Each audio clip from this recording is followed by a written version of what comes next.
about the present, but I also want to speak about the future, particularly the leaders of the future.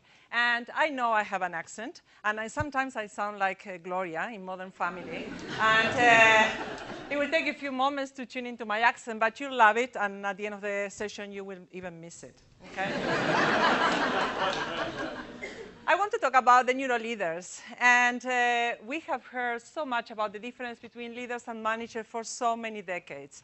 And I think that today we have to start thinking in terms of how we use our brains in a wise manner. That's why I want to call this session the economy of the neuro leader. And I hope you don't think like Woody Allen in terms of your brain, okay? I want you to touch your heads, okay? You have one there? Yeah, there's a brain inside, okay? So I think everybody will be interested in knowing some of the latest trends of neuroscience and how we can use them in developing leaders and applying it in organizations. But to understand the future, it is important to revisit our past. We learn so much about our past, but we forget. And I want to start with the year 1912, 100 years ago, when William Stern, a German philosopher, came up with the formula for IQ. So we didn't know much about the brain, but we were starting to think about, well, if we get smart people, we should be able to do the work properly. Henry Ford, at the time, 1912, imagine, he was the person, the employer who paid the highest salary per day, $5 a day he used to pay to his employees. But he also was trying to apply the formula to engage others by command and control. So he set up a whole troop of auditors and people who would go around the organization just checking, making sure that people would do their work. The same year, we had the Titanic sinking, and Captain Smith died with the ship. In a scene of the Titanic, we remember this conversation, ladies? We are women. We don't have options.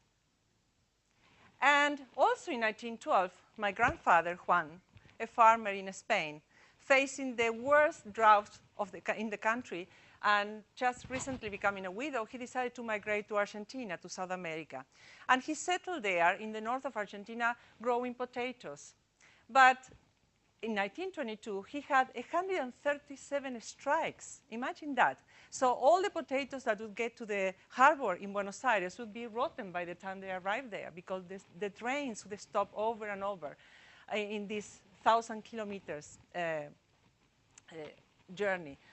But not everything was so bad. He found love as well, and he met my grandmother. And they got married. And very saddened by the situation and tired of what was happening, they decided to migrate to Cuba. Why? Because the sugarcane was high in price and things were looking really good. So he went to Cuba with her. And they have 4 kids there. But then the 1929 depression sent the sugarcane prices down, like, half the price. They had to sell their production. And then they said, enough is enough. We are going back to Europe.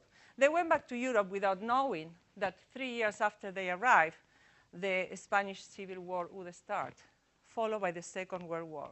Imagine that. The world was an uncertain place. And children would learn from their parents, and hardly anyone would talk about emotions. It was a dictatorial approach, and the same thing happened in the workplace.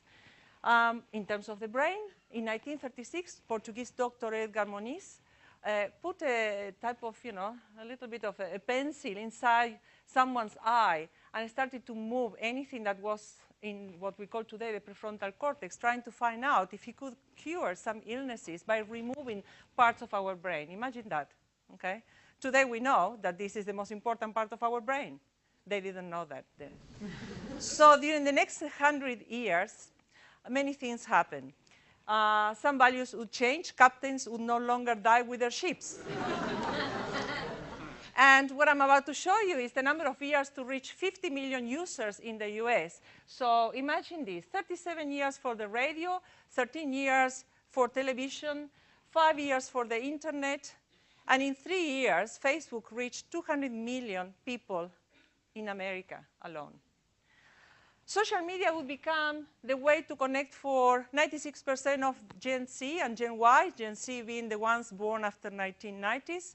Emotional intelligence would become popular in the workplace, and children would teach their parents how to use technology. If not, get your 3-year-old to show you how to use the iPad, because I still can't work it out. Other challenges would emerge.